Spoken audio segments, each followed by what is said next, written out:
Selamat siang semuanya rekan-rekan sekalian. Perkenankan hari ini akan menyampaikan materi kuliah yaitu tentang pembahasan etika bisnis di tempat kerja.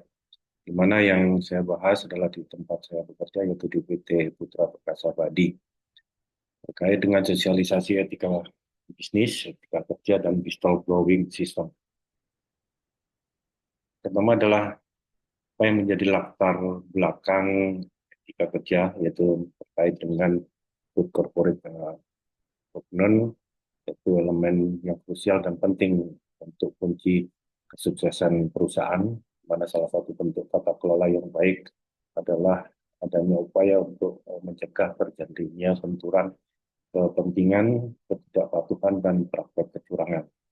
Di mana di good corporate governance ini dibagi menjadi dua, ada pedoman etika bisnis, etika kerja, dan whistleblowing system.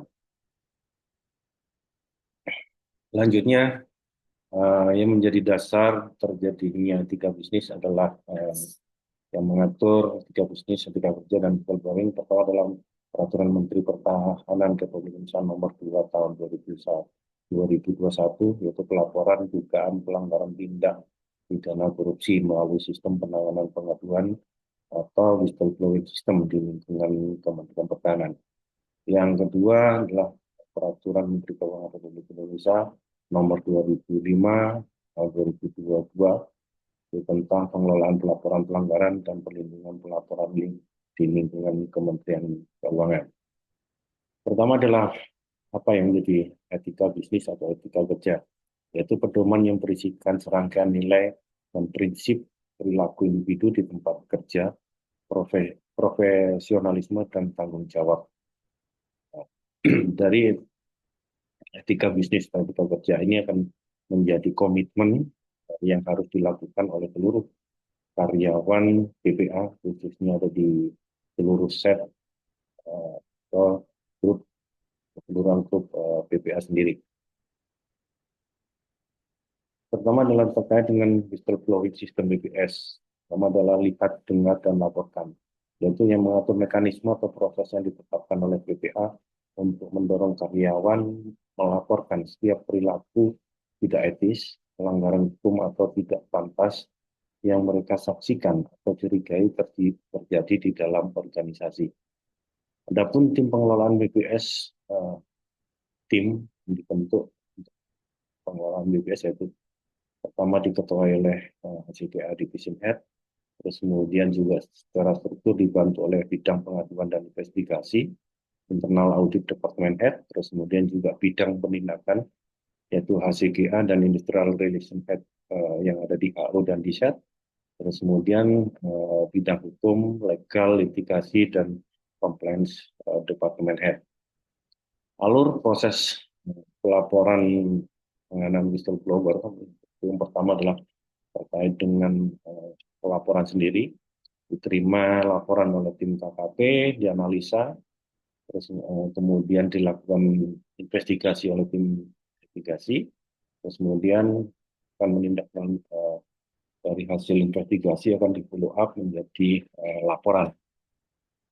Terkait dengan pelaporan baik itu via email, via SMS akan dilakukan screening awal laporan, terus kemudian dibuatkan berita acara laporan hasil penelitian awal dan dokumentasi laporan oleh tim KKP. Terus kemudian nanti akan dibentuk tim investigasi untuk dilakukan proses investigasi lanjutan. Kemudian KKP juga akan memfollow up hasil dari investigasi, kemudian diteruskan dengan membuat berita acara laporan hasil audit investigasi menjadi dokumentasi pelaporan. Adapun proses pelaporan pelanggaran whistleblower, yang pertama adalah terkait dengan tahapan yang harus paling tidak memenuhi, yaitu yang pertama adalah dugaan pelanggaran yang diketahui oleh pelapor, terus kemudian yang kedua adalah where, di mana perbuatan atau pelanggaran tersebut terjadi atau dilakukan, Ketiga adalah when, kapan perbuatan pelanggaran tersebut dilakukan. Keempat adalah who, siapa saja yang terlibat dalam perbuatan pelanggaran tersebut. Yang kelima, how, bagaimana perbuatan tersebut dilakukan. Adapun jenis pelanggaran yang istilahnya bisa dilaporkan melalui whistleblowing system, yaitu pertama adalah indikasi penipuan, yang kedua adalah indikasi tindakan kecurangan atau korupsi, yang ketiga adalah indikasi penggelapan, keempat adalah indikasi benturan kepentingan, lima indikasi penyuapan, enam indikasi pelanggaran kebijakan dan peraturan perusahaan, ketujuh adalah indikasi pencurian, kedelapan indikasi nepotisme, sembilan adalah indikasi pemerasan, 10 adalah indikasi tindakan asusila. 11 adalah indikasi insiden yang tidak dilaporkan. Terus kemudian media pelaporan whistleblower system yaitu bisa melalui WhatsApp yaitu di nomor call center 081119323234 atau bisa juga ke formulir formulir. Terus kemudian juga bisa melalui email kkp@bpa.go.id atau berkirim surat ke head office di Jakarta, kemudian yang ditujukan ke internal audit Departemen PT Putra Perkasa Abadi yang berada di head office. PIC whistleblowing system yang ada di HU dan di SET. Itu yang pertama adalah segi Departemen Head atau Section Head. Pertama adalah tugas dan tanggung jawabnya adalah pertama adalah mensosialisasikan etika bisnis, etika kerja, dan BWS ke seluruh karyawan BPA. Dua, mengumpulkan seluruh komitmen kepatuhan etika bisnis, etika kerja yang telah disetujui oleh karyawan BPA. Tiga, mengumpulkan dokumen surat pernyataan hubungan istimewa jika ada, filing dan submit ke KKP, KKPP. Empat adalah mengumpulkan dokumen laporan gratifikasi jika ada, filing dan disubmit ke KKPP. 5. Memfasilitasi tim KKPP jika perlu dilakukan investigasi dan penindakan atas pelaporan pelanggaran. Adapun perangkat yang dipersiapkan untuk materi sosialisasi adalah terkait dengan pedoman etika bisnis dan etika kerja. Kemudian yang kedua adalah pedoman whistleblowing system. Kemudian juga dilakukan pemasangan banner di semua lokasi di areal kerja, di seluruh areal kerja yang ada di seluruh set.